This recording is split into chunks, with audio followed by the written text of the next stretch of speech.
Oh man, I don't know. I don't know what you mean by beta bucks. I didn't do that. Money, no. I made her quit her job when I was broke to marry me. She had to pay 3,000 US dollars to her boss for breaking the contract 1 month before the contract was over. I said, I'm not waiting. Like, you're gonna have to marry me. And that's what she did. And I was broke at the time. You know what I mean? And make the girl invest in you. I don't look. I'll tell you a big thing. People think like foreign shit. um, a lot of dudes get screwed over messing with foreign chicks because I'll tell you one thing, especially Asian women, they're very good at hiding the red flags that Western women aren't so good at hiding. They're good at playing the long game too, like try to make you think they're a certain kind of girl, and they just want to, you know, marry you or whatever.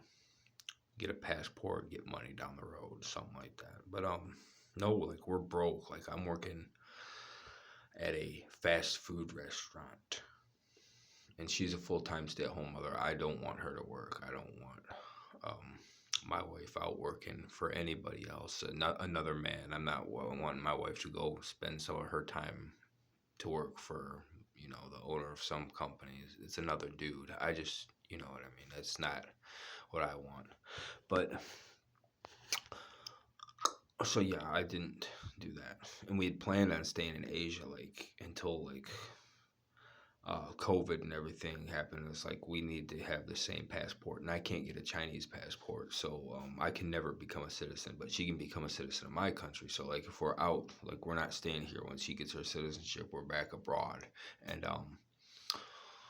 so if something like COVID happens again and we're in a third country, not China, not USA, like at least we're on the same passport, like, because if we had been in like Vietnam, for instance, they closed the borders in China. Like I got to stay in China because I was already in China, but like I wouldn't have been able to go home or bring her back to the USA because it takes like damn 2 years. It took us 2 years to get her green card. We waited in China, and then China didn't allow foreigners back in, so that's why.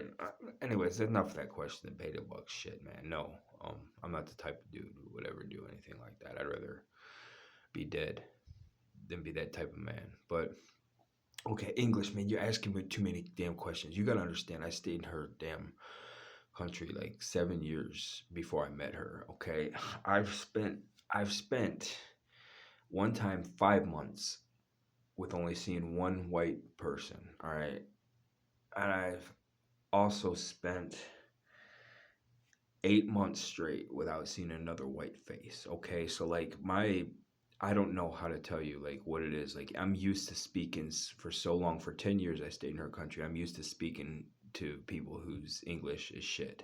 Um, using English like okay, so like I really don't know what to tell you. So my mind is completely um and yeah, we had expat bubbles and stuff, but it's really hard to it's not that bad. Like I don't know levels, man. A2, this, and that, and the other.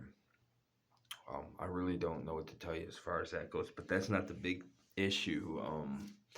Look, man, communication. Like I'm a big person on like nonverbal communication. I believe you say the most through body language and this and that and the other. Somebody's coming out. Oh no, my boy likes to come out. If he hears noise outside the room.